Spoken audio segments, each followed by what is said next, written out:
We have an internal team that would manage all of our low-cost marketing initiatives. Anything with engagement online, reaching out to influencers and collaborating. With Overwatch and Rescue as an example, we don't pay anybody to say that it's a great product. We do collaborate with influencers to try out the product through one of our partners' devices. And once they love it, then we say, hey, would you like to go on a hike? I was actually just in the Great Smokies in Tennessee. We met with a YouTube influencer named Hiking Guy, went and did a hike with him, and we just sort of cross-brand and collaborate that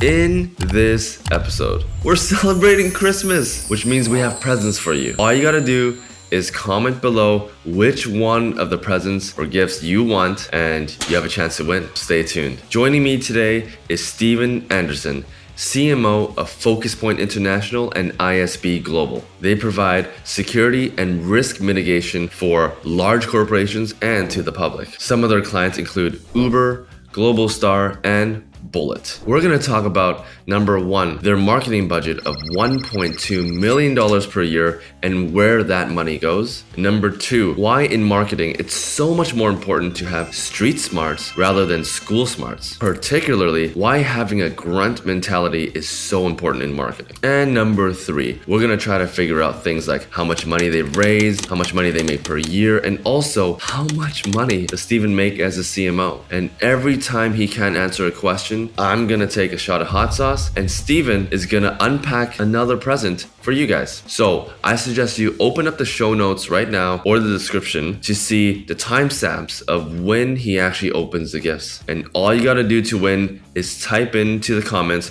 which one of the gifts you want. And obviously, if you type in all three, you have a chance to win all three. We don't typically get a whole lot of comments on our videos and shorts, so you have a very high chance of winning if you do. Good luck to you, and I wish you Merry Christmas and enjoy this Christmas special. Hello, Martians. Welcome back to another episode of Marketing on Mars. I always say we have a special guest today, but today we really do have a special guest. And a special episode. We are recording our Christmas special. Today we have Steven Anderson. He's the CMO of a company, a couple of companies, FocusPoint International and ISB Canada.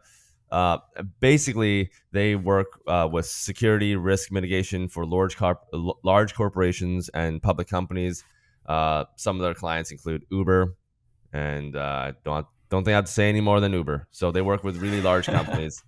Steven, thank you so much for coming on our Christmas special, our first Christmas special. Second.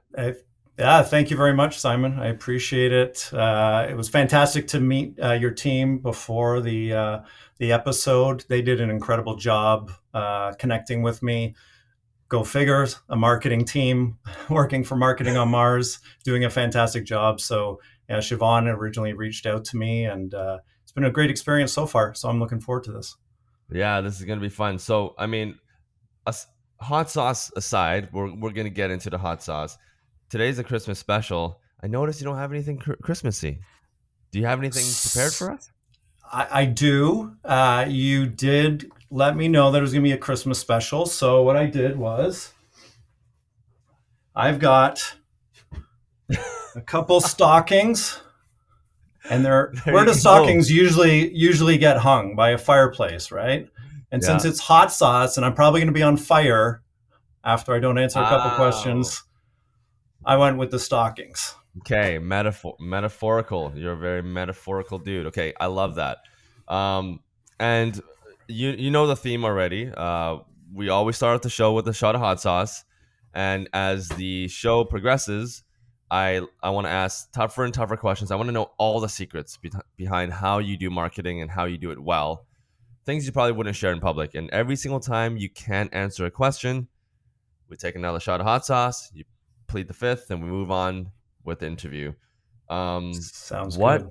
What do you have? What's your weapon today? So I went with sriracha. You went with a sriracha, okay. And you got a spoon or I have a a shot spoon. glass? Okay, you got a spoon. I have a spoon. Okay, so you're going to be filling up that spoon And I'm gonna start off with habanero. Nice. Just the one that I've been taking for forever, for the last year or so. And let's start the show off right. All right. Oh. Okay. Oh, Cheers. Oh. cheers. Sorry. I wanted to get it over with. Yeah. Oh, I'm going to do that without water. That's spicy. It tastes so good on food, but by itself, wow, that's spicy. Yeah. So Steven, you tell us. I've kind of given a little bit of a background on what the company does. You've been at these companies for over 20 years, a couple of decades. Yes. Tell us a little bit about, maybe in your words, what exactly does your company do? What problem is it solving, and how do you guys make money? Yeah. So you mentioned risk mitigation and security. Those are definitely the foundations of the company. So Dalton Capital is a holding company, and it has FocusPoint International and ISB Global Services. So FocusPoint International, definitely risk mitigation, travel assistance, and security. So whether it's corporate teams that require duty of care while they're traveling, or it's leisure travelers that are just headed out to Mexico or Europe or wherever they might be, if they find themselves in any kind of trouble, whether that's a security issue, natural disaster, anything along those lines, we assist them from anything from they lost a passport and pointing them in the right direction to doing a full medical transport back to Canada or back to the United States to the hospital of their choice. If they need to shelter in place because there's terrorist activity, we guide them through that whole process. So we're a little bit different than insurance, where insurance would be you put in a claim after the fact. When someone is in an emergency or a crisis, FocusPoint International helps them. And then ISB Global Services, background screening. So you mentioned Uber. So ISB Global Services does background screening for all different industry across North America primarily, but also we have international clients. Yeah. So obviously Dalton Capital is a holding company. I was trying to find some information online. Couldn't find too much, but FocusPoint International, and this is the first hot sauce question.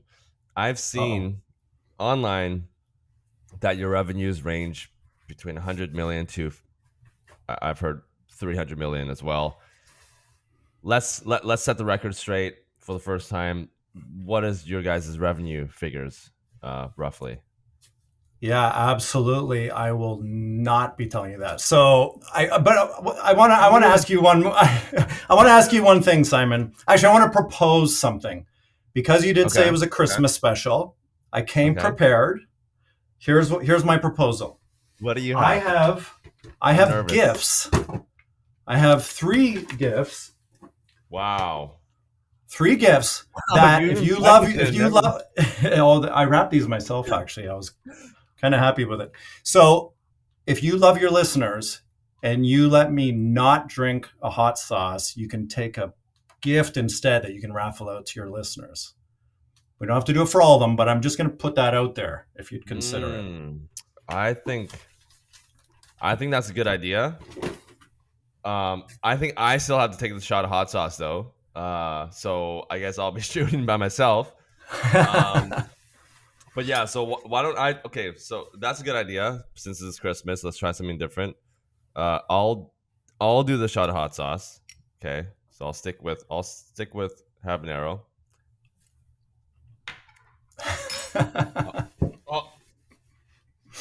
All right, and then we'll open up the first. Let's open up the first. Let's open up the first gift. Yeah. All right. So I'm excited. 1, 2, or 3? Which one? I think Sophie's like texting me. I don't have my earpiece today. She's saying 3. I think she's saying 3. 3. Let's open up gift number 3. Okay, let me grab 3. It is the smallest one. Okay. All right, so let's open this up. Folks, I have no idea what is here. Zero idea. So we're going to do this for the first time. Okay, so the first gift is a Motorola DeFi satellite link. And what that does, it's an emergency SOS/text through satellite device. So it can enable your phone to be able to text when you're out of cell range, up a mountain, going on a hike, just in a deserted area. You can use this, pair it to your phone, and text your loved ones, check in with them. If you hit the SOS button, that goes to FocusPoint International, Overwatch and Rescue, and we coordinate search and rescue teams. So that's the first one. That's gift number 1. Okay, awesome. All right. So we know what my goal is now. I need to try to ask tougher and tougher questions because we want to get those other 2 guests. All right. That is my goal for today. Okay, so we can't share the revenue figures, but am I in the range? Roughly? Yeah. Kind of. All right. All right. You guys have raised some money though, and I think we can talk about this. Yeah. Maybe just for the audience, you guys have done some fundraising rounds. Maybe walk us through the history a little bit. Yeah, absolutely. So, I mean, the tough questions are because it's a privately held company. So the owner, Daryl Parsons, he's one of the co-owners. He's the original owner. He's co-owner with Peter Martin.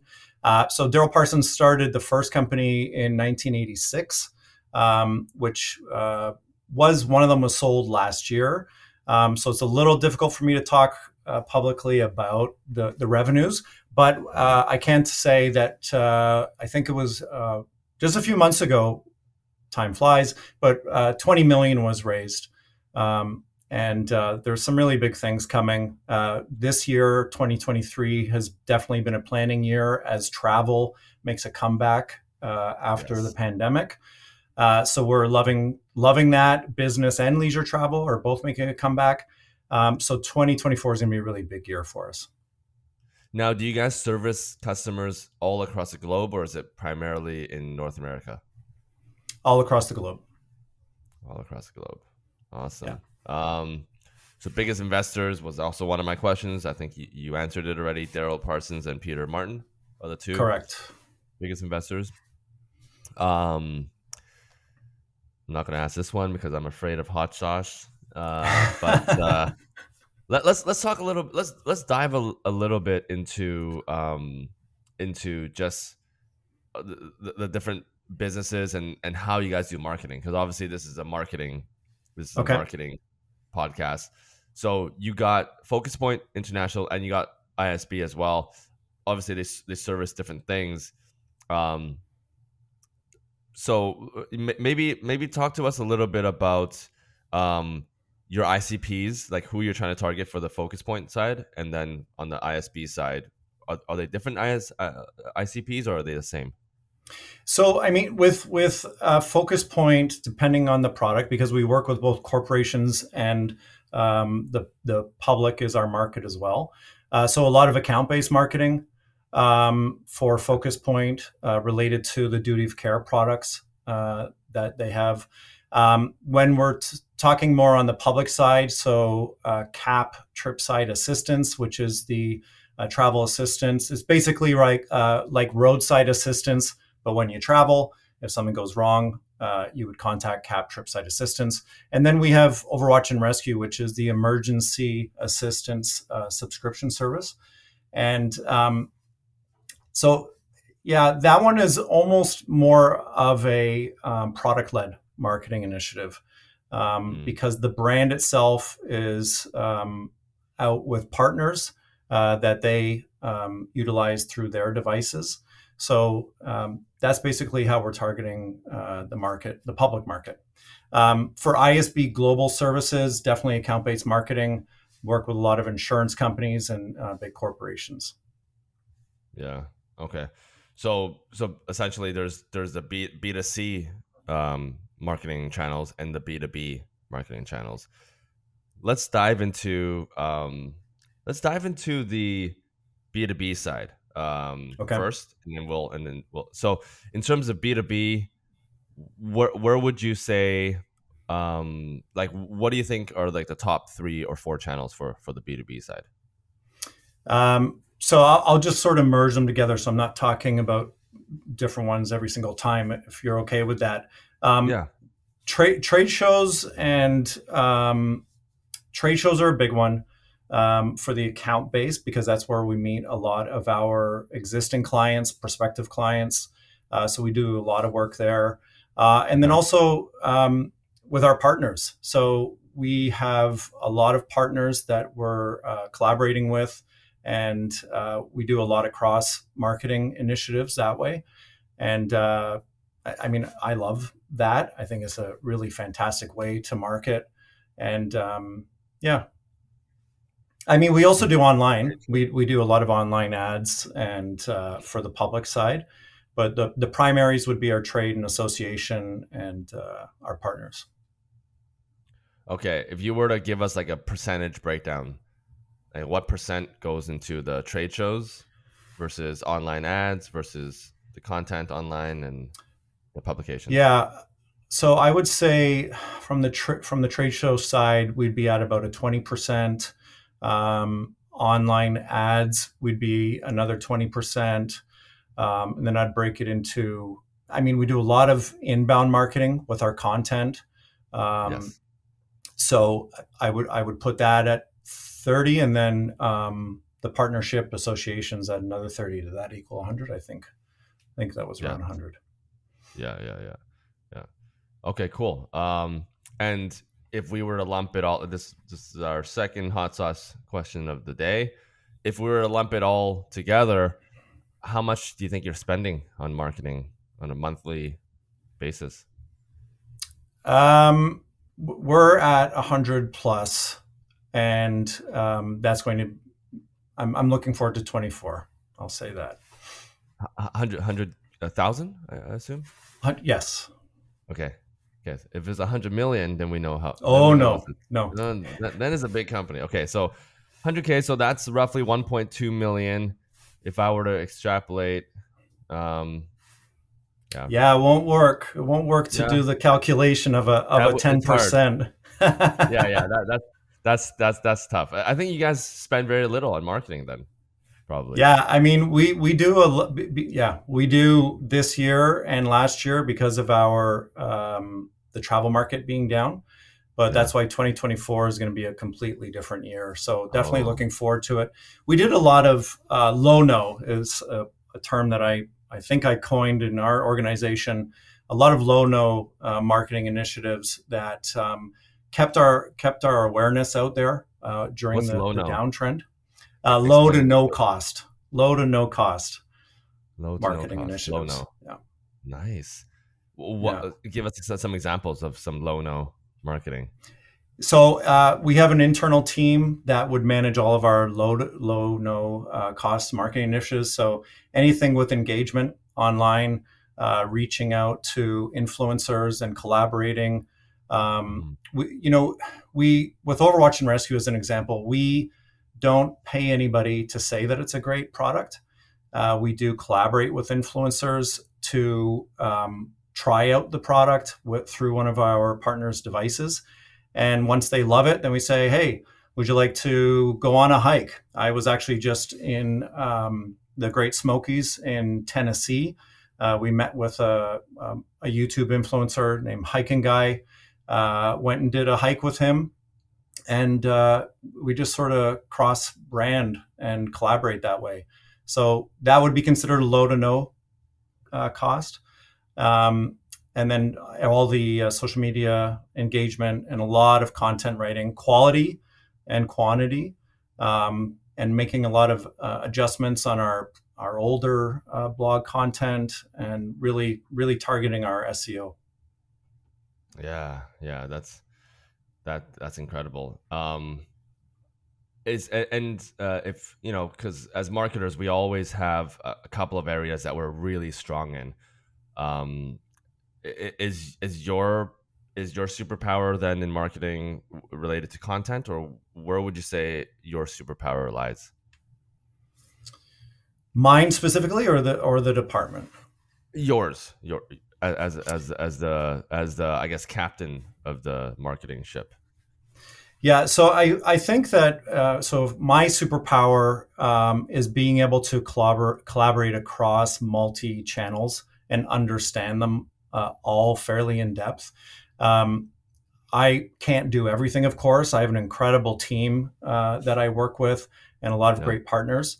So I think being able to collaborate across different media and understand them, because having even just a little bit of intel and keeping up education on new social media that are coming out and anything that's new in the marketing world, which is changing all the time. I mean, look at AI a few Oh months yeah. ago.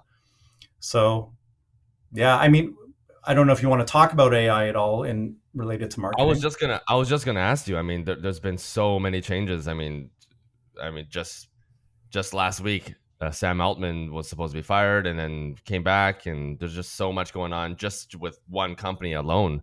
Have you been following that whole story? Yeah, definitely have been following that. Everything AI is extremely interesting to me. When it came out, uh, once I had done some learning on it, I actually mandated using AI in our marketing department. So it was less about a feeling of people feeling, that they're cheating by using it. I mandated using it so that if someone had a question, I'll do something really basic. If someone said, "Hey, should we post red or blue for this ad?" Instead of asking the team, "Should we post red or blue?" what that person would do is first use their learnings from whatever their education is, what their previous experience is with the business or whatever business they came from before they worked with us, and then AI. And then out of all of those three, what is your recommendation whether we should use red or blue? And it's really cut down meetings about some things that could be resolved that way because people are coming forth with a recommendation. And I trust in the team; they do a fantastic job. So AI has been our friend. We use it for efficiency, not to cut. We are all sort of enjoying being able to do a lot more with the same. Yeah. There's a new company. I can't remember the name. Someone's gonna probably comment below. It's Dictador or something. It's a company. Like now, I don't even know where the company is based, but the company basically has hired its first AI CEO, which means the whole company and all the decisions that are made are all decided by an AI bot. Do you think there can be a future, like you just said, rather than come to me, come to go to ChatGPT first, and then let's brainstorm? Do you think AI can get so good in the future where it actually can replace senior level positions? And are you worried? Let's Uh, let's dive into those two yeah, I questions. mean that's a great question. Not worried. Can it replace senior positions? You just mentioned it is doing that. How effective will that be? I think there still has to be some intuition and gut related to all kinds of decisions in a business. As you had mentioned at the beginning, I've been with the company, the group of companies, for over 20 years, and you know everything that you learn along the way and that experience has helped me in a lot of the decisions that I've made and our team has made. So I'm not concerned about that. But leveraging AI, 100% in. Yeah, I agree. I think until the day, I mean, at the end of the day, who's the one whipping out the wallet and swiping and paying for things? They're humans. Maybe in the future, if we let robots do all of our decision making and all of our purchasing, then maybe, right? AI talking to Yeah. AI makes sense, but we're still in the world where humans have we are the one making the purchasing decision. So we have to, and people are always evolving. Like, look at the different generations, Gen Z versus, millennials and the boomer generation. Like, every single generation, we're changing as our psychology and the way we think changes. And I don't think AI is always going to be a step behind because they're taking data from us and then they're making decisions after we already have data. But we're always changing as humans. So I think I agree with you. I think it's probably not going to happen at least in our lifetime. Yeah, and Simon, I 100% agree with everything you said. Those are all really great points. I think, marketing is a bit of a leap of faith sometimes with campaigns, and some of them are going to miss. So, you won't know those leap of faith type of campaigns unless you give it a try. And potentially, if it's something so brand new that AI hasn't experienced and can't find in its database, then it wouldn't be able to present that as an option. So I think you still have to have that creative mind that marketers bring to the table and be able to experiment and learn and fail. And then there'll also be great successes with that. Exactly. Cool. This is all amazing stuff. So we talked a little bit about trade shows last time we connected, and you talked a little bit about you go to trade shows, some that are targeting B2B audiences and some that are targeting B2C audiences. Talk to us a little bit about your experience with trade shows and how do you make it work, and how do you make sure that there's an ROI, because they're expensive to go to some of them. Yeah, absolutely. So, I think back to some of the trade shows I did, 20 years ago. And, I came up, I sort of audited what was happening in the booth, how people were engaging with potential clients or how they weren't engaging with potential clients. And, traffic is just passing by while they ate a sandwich or were sat there, chewing gum and chatting to their friend, because it was even before there were cell phones. To modern, where people are on their phones scrolling through, and I see it at other booths all the time. One of the things that was the biggest piece for me that I would chat with my team about, or anybody who helped work the booths from the sales department or the executive team, was that anybody could be that next potential big partner. People show up to trade shows in suits and jeans and shirts. You never know who it is that's walking by until you talk to them and you ask them, what is it that pains you related to your industry? And then you can make that quick connection. And we've made a lot of great partnerships and clients that way. So I think just being really out there when you're at a trade show booth is the biggest piece. Otherwise, it's just wasted money if you're not talking to anybody and waiting for everyone to come to you. Yeah, no, I love that philosophy. And I think that should be a philosophy in life, right? Absolutely. Like, why put effort only for people that you think you can get something out of, right? Why not put effort in everyone and every single conversation that you have, right? One of the things that a lot of the CMOs coming on the show are talking about is this emergence or re-emergence of smaller events that are, I'm saying small as in like 50 to 100 people, that are all the ICPs that you want in a room. So I'm talking about kind of happy hour style, just kind of small networking kind of groups, breakout sessions and all that. And it's just you filling the room with just the people that you want to talk to, like 100 CEOs or 100 CMOs or 100 VPs of X. First of all, your thoughts on events like these, and have you done a lot of them? And just curious to hear your thoughts. So I love them. I think they're fantastic. I have done them. We have done events, VIP events, where there's a trade show in a city. We find a location very close to the convention center so that instead of people eating at the snack bar or just grabbing a slice of pizza, we have a much better experience and food. One year in Orlando, because it was a security conference and everybody's former military, former law enforcement, a lot of people are interested in MMA and things like that in that industry. I actually created a VIP room that had a ring in the center that there were going to be people sparring while they sat around at the cocktail tables, just having a chat. This is back in the that was super cool to plan. And then it just got smashed by bylaw, unfortunately. So, we still put on a really cool event, but that one was going to be a lot of fun.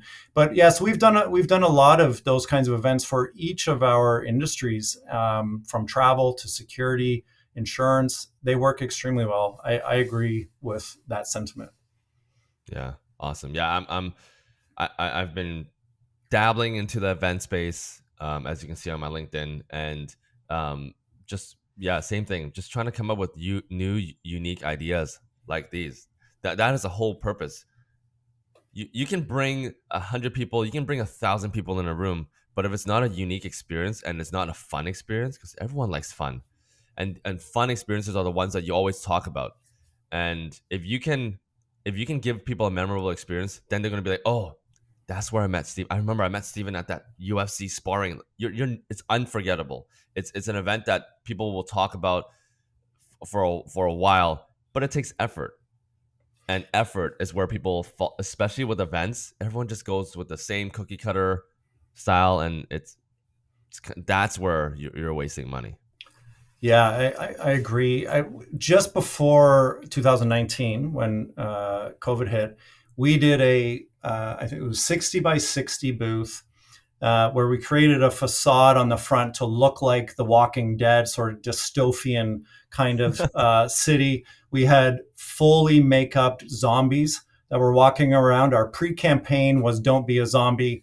Make sure you check out your duty of care policy." Something along those Wow. lines, because it was for the travel industry. And so behind the facade only had about 10 feet deep.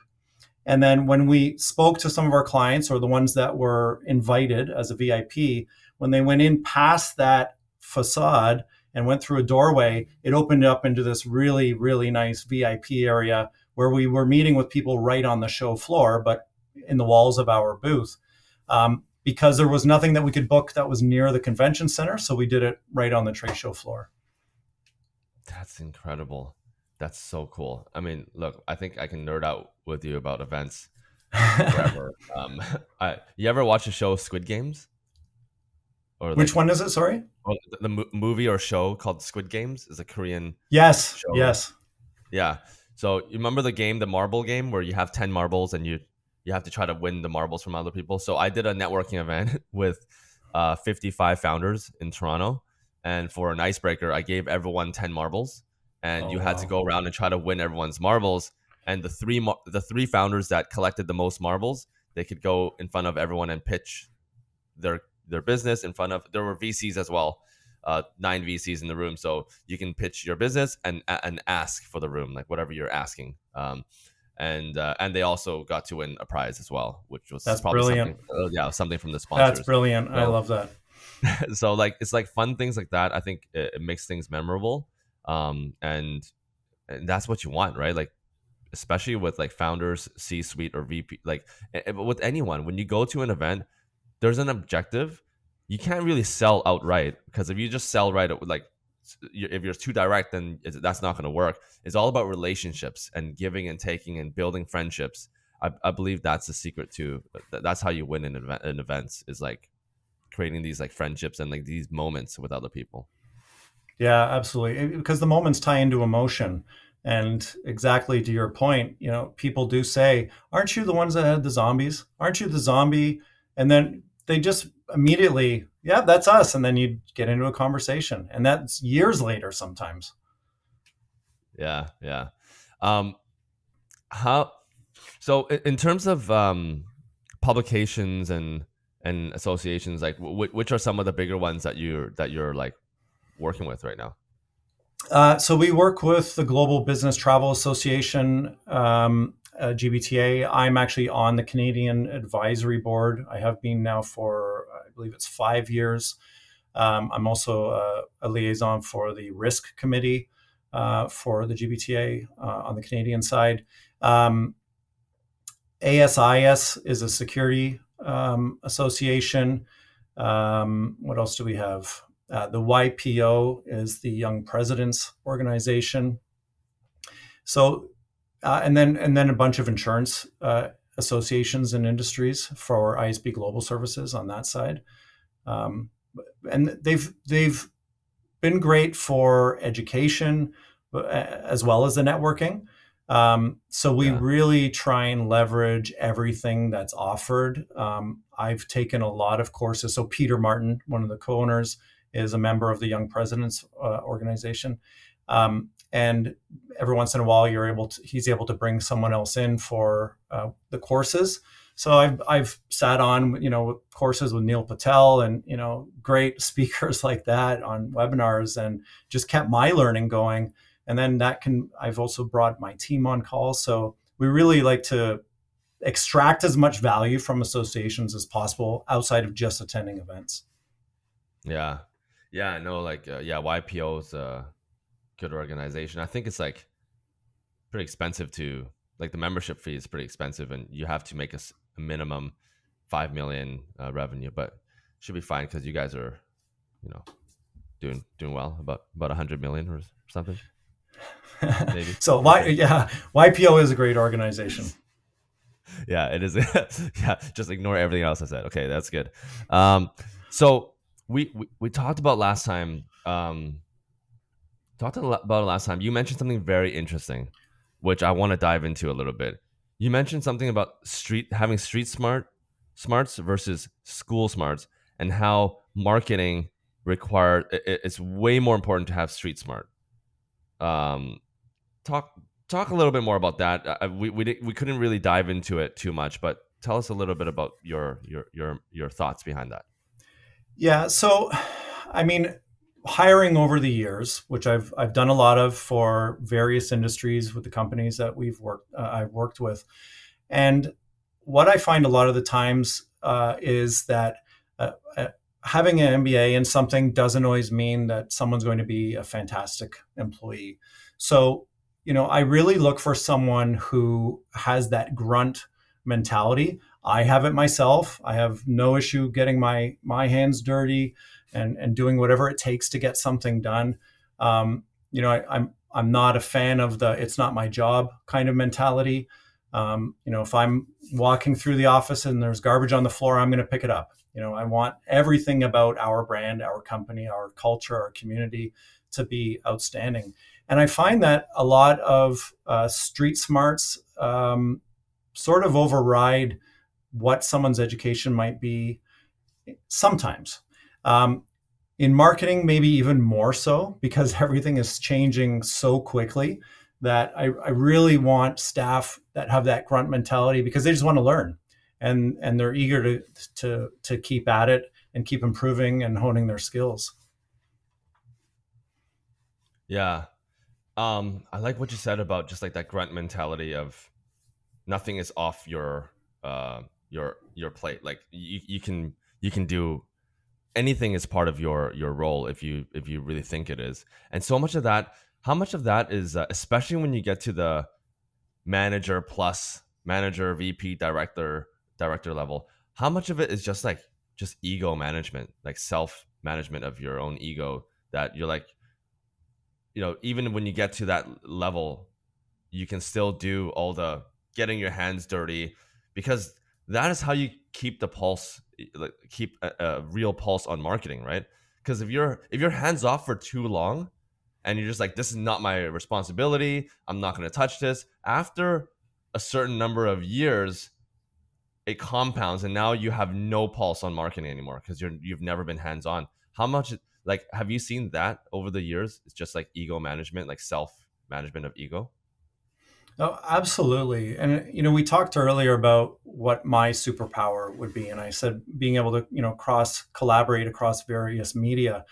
I think what you just described sort of touches on that, because if we're going to be on Facebook or TikTok or Instagram, or we're targeting a certain demographic, for our Overwatch and Rescue emergency SOS assistance product, it's a younger demographic who are doing some pretty crazy sport and adventures, and they may not necessarily hang out on LinkedIn.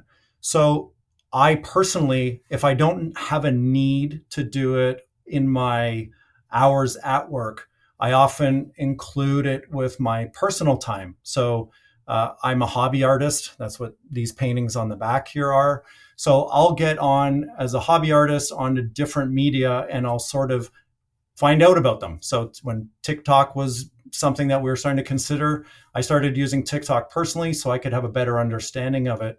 Because I didn't want to be saying to my team, well, we shouldn't be on TikTok because, and just be reading someone else's opinion without experiencing it myself.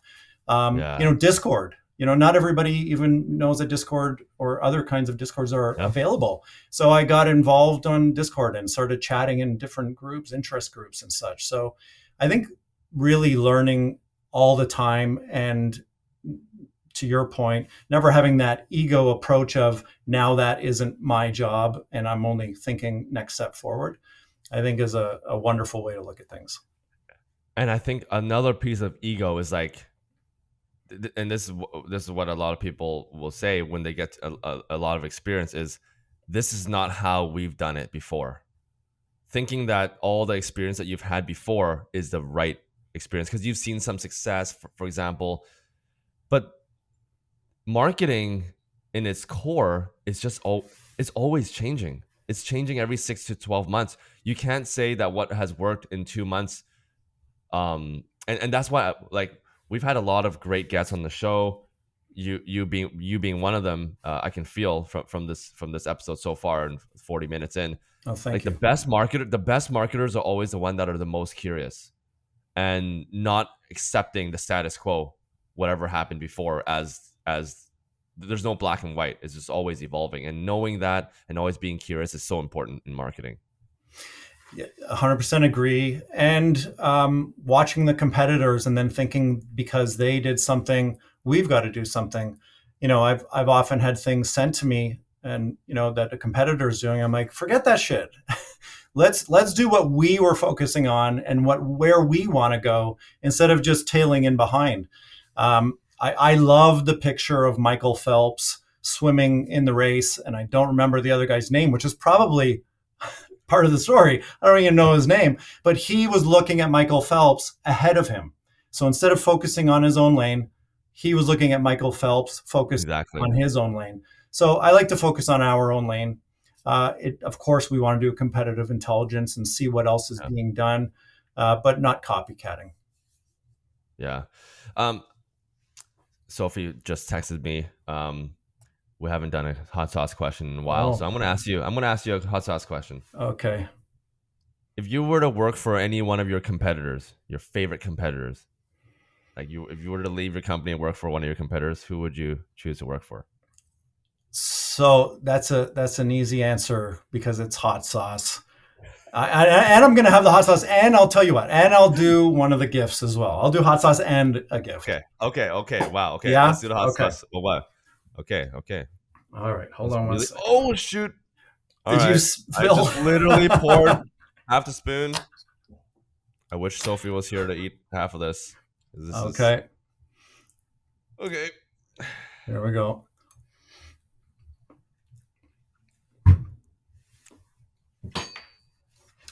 It's okay in the front of the mouth, but when it goes down, that's where it hits. Okay. This time I'm going to take a bit of water. Yeah, me too. The fireplace is on now, so these stockings are the fireplace perfectly hung. Okay, so choose. What was the one that we picked? So you've got two left. I think we chose three. Sophie, yep. 1 or 2. You can type it into the 2. She says 2. Okay. 2. Okay. Okay. Number 2. All right. Number 2. This looks like food. All right. What could this be? You gonna ship some food to us? Let's see. Whoa! What is that? What is this? Is that a guinea pig? What is it? It's coal. It's a rock. I didn't have coal. It's a rock. It's a rock, but it's supposed to be coal. Okay, it's supposed to be a coal. But you know what? I'm not going to do that to your audience. So this prize is going to be a pull patch, Overwatch and Rescue hat, authentic pull patch. That peels right off, sticks back on. You can use any kind of patch you want on there. Wow. So That's prize Okay. number 2. Nice. Okay, so that's gift number 2. This is a good segue. Actually, not a segue.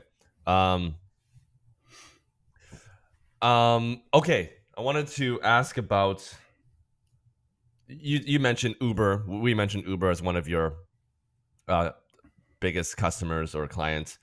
Can you name like maybe 3 other big clients that we would all know that you work with? Absolutely. So Uber is a client of ISB Global Services for the background screening of Okay. all of their drivers and Uber Eats. Costco, Aviva Insurance, Porsche. Wow. For FocusPoint International. So Motorola. So Bullet was is the partner for the Motorola DeFi satellite link. We're also partnered with Globalstar for their Spot devices, which are also backcountry SOS devices and texting. I mentioned the Young Presidents Organization, Cigna Insurance. Yeah. Okay, largest. If you were to say the largest client that you have out of all of this, would that be Porsche? Would Porsche be your largest client, or do you have larger clients than that? I would say Uber of the ones that I mentioned. Uber. Yeah. Okay, is the largest. Okay. Any you mentioned some other like insurance partners and a bunch of other any new upcoming partners that can be mentioned on air? I was going to answer yes, new upcoming partners, but then you said that can be mentioned. That I can't mention. But I'll say for FocusPoint, Overwatch and Rescue, everyone could use SOS services. For ISB, I would say protecting children in sport is something that is also on the horizon. Okay. Well, let's make it fair because we just did hot sauce. I'll ask you one more question, one more hot sauce question. If you can avoid it, then we'll just waive this one. How much are you making as a CMO of FocusPoint? So you want to do the last gift?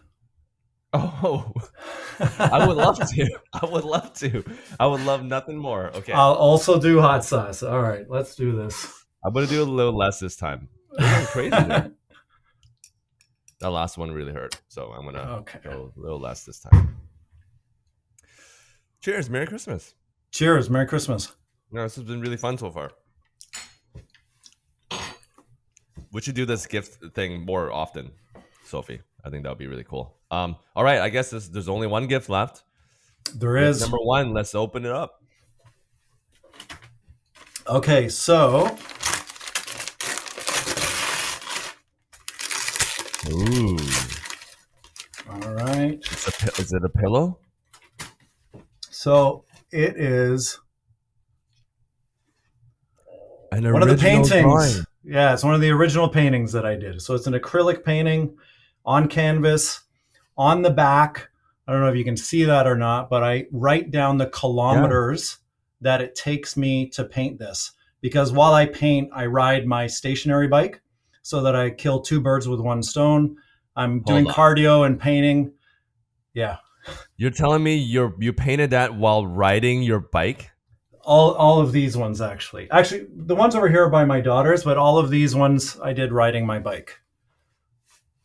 How do you ride a bike and also paint? Like, don't you have to look straight? So it's a stationary bike. It's a stationary bike, and I built a contraption that allows me to put my painting on it, and then I put my paints to the side. It's at Full Cycle Art, if you want to check it out. And so I just do it as a hobby for mental health, for physical health. And I gift all of the paintings to my daughters so that they can learn about small business, and they try and sell them and learn and earn. Wow. How much do these go for? if you don't mind me asking? So I've only been doing this really more aggressively for a couple months. I started painting in 2015 and Wow. started painting on the bike a few years before that, but then just didn't have enough time, and I forced it. It makes me do cardio. So I'm such a dummy. I thought you were riding a bike like outside while painting. I'm like, this guy is a genius. Get him one on. day maybe I'll try that. Yeah, yeah. Or, oh, sorry, Canada's Got Talent because you're based in Yeah. Toronto. Yeah. Okay, cool. This is a good segue. We have a segment that we typically do. It's called the dad joke segment, where I tell 3 dad jokes, Okay. and if you laugh, you take a shot of hot sauce, and if you don't laugh, it comes back to me. Because it's Christmas, I'm gonna be telling some Christmas dad jokes. Okay. So it's not for each one. You just have to not laugh for all 3, and then Okay. Because I love dad jokes, Simon. So this is gonna be hard for me. All right. So why shouldn't you lend too much money to elves? I don't know. Why shouldn't you lend too much money to elves? They're always short.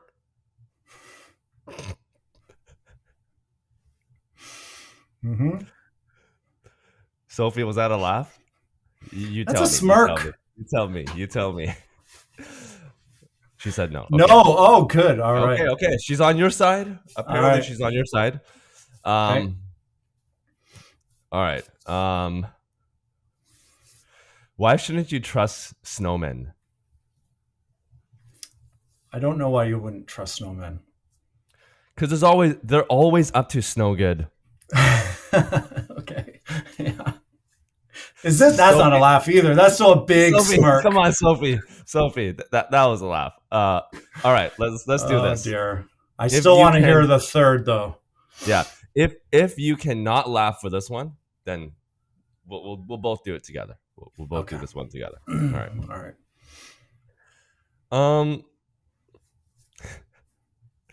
Yeah. What do you? This is a good one.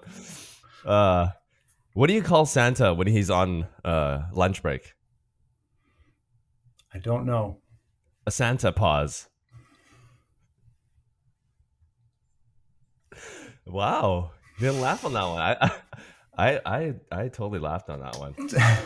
This will be the last one. This will be the last one of the day. All right. I'll do a small one. Am I in on this one? I got do a small. I don't want you to not have me. Yeah, just do a small little teeny weeny one, just so we can say, all right, this is our last goodbye shot. Cheers. Cheers. So you have another 5? You have 5 more minutes or so? I do. Yeah. So what we'd like to do around this time, first we got to tell the audience how they're gonna win. How they're gonna win this gift. You have any thoughts? Yeah, I was thinking, something simple. If they want to comment on one of your videos, and of course follow Marketing on Mars, follow Overwatch and Rescue. For the painting, they can follow at Full Cycle Art, which is on TikTok. Yeah, that's easy. So if they comment on your post, that gets some good engagement and keeps it rolling. Yeah. Okay, let's do that. So you heard Steven. So if you guys just comment down below, like and follow Market on Mars, Dalton Capital, and Overwatch.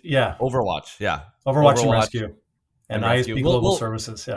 Yeah, we'll have all the accounts below in the description. So just follow all those accounts and comment. You'll be thrown in for a chance to win one of these 3 gifts.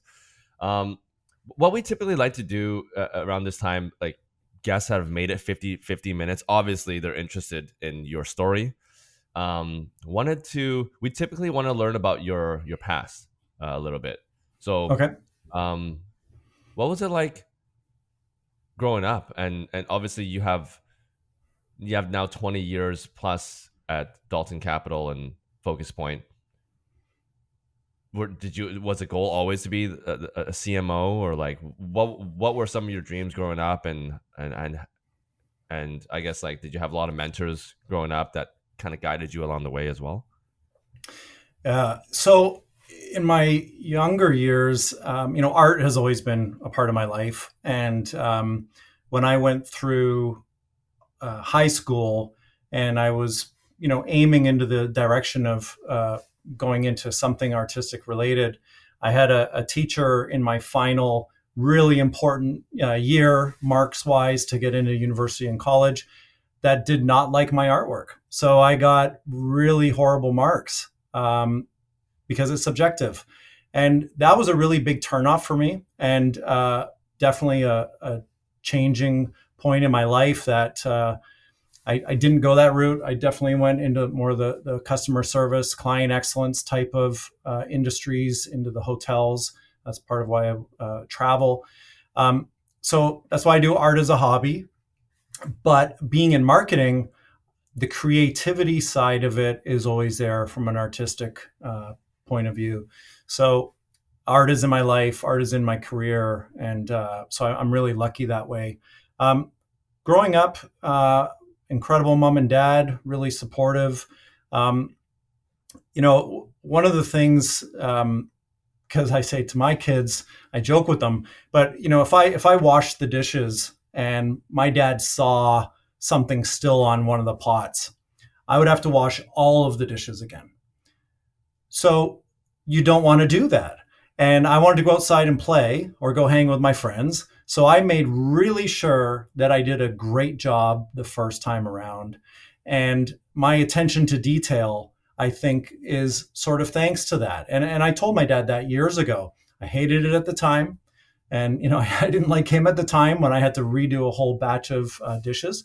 But there was all different things like that I think really shaped the way I look at things and make sure that the detail is paid attention to. And really, really loving parents and supportive family and mom. So really great. Mentor-wise, I've been with the same company for 20 years. So, I've worked with both of the co-owners, and so Daryl Parsons. I've learned a lot from him. It's definitely ingrained in everything that I do. So, yeah, that's a bit of my backstory. What about so you picked up attention to detail from your dad? What about your mom? What did you pick up from your mom? My mom is she's extremely thoughtful of others. And I think that's sort of where I got that customer service. And,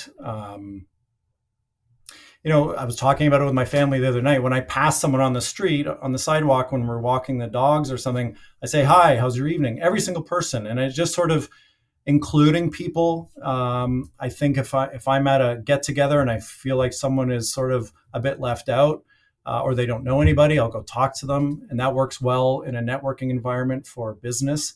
So it's something that I've been able to apply and learn from my mom. That's amazing. So 2024 is just around the corner. And, for this Christmas special, might as well talk about the new year because it's just a few days away. What are your main goals for 2024? I guess even personally or at FocusPoint or ISB? So I'm really looking forward to 2024 because a lot of things are just taking off while we've been simmering on the travel market coming back. So I'm really excited about that. I'm really excited about the collaborations and partnerships that we have coming up. So there's just so many things from a marketing perspective and business perspective. From a personal side of things, I've been trying to journal and write down things that I want to try and accomplish because there's only so much time in a day. And one of them is spending more time with my wife. We've brought our girls up and they're a little more self-sufficient now. And my wife is incredibly supportive with everything that I do. And she looks after so many things that I don't know what I would do without her. And we're going to start trying to go out a little bit more together and get at those dates. And she just told me we have one planned coming up in a couple weekends. So I'm looking forward to that. And then a lot more of that going forward. So like weekly dates, like every Tuesday kind of thing, like, so have like a frequency or more like, twice a month, and it'll just be spread out. Like what's the game plan? Yeah. So what I did was I actually put a calendar together in my journal that is a date night with my wife once a month. And then that also is individual time with my daughters once a month, like dedicated, just me and one of my daughters. I have 4 daughters. Holy smokes. Yeah. 4 amazing girls. How old? 20, 18, 15, 13. Wow. Okay. So they're all, like you said, they're all pretty much grown up. So now it's time for some husband and wife time. Like you guys, get back to it. Yeah. You guys put a lot of time into that.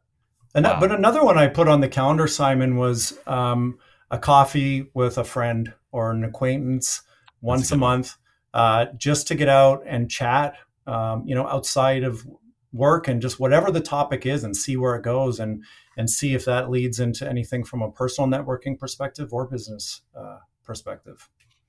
One of the things that I started doing with a VC firm locally in Vancouver is we're doing basketball every Tuesday. So nice. Yes, we're bringing business people together, but there's no talk about business, and it's just playing basketball, getting good cardio in, great workout, and just building camaraderie, right? And yes, there are gonna be tech like founders and VCs and all that stuff, but the focus is around cardio and basketball. It's a fun little sport, like kind of working together, but also competitive, right? So I'm 6'2" and I can't even touch the rim, Simon. So 6'2". Yeah, wow. And I don't have hops, so. But I love basketball. Well, I think if you took off those 2 stockings, you'll be able to jump a little bit. Yeah, maybe. Yeah, maybe Steven's just always having his stockings on all the time. Well, Steven, this has been so much fun. It's been a pleasure having you on, and I'm sure this is not going to be our last conversation. I'm sure we're going to do round 2 at some point in the new year.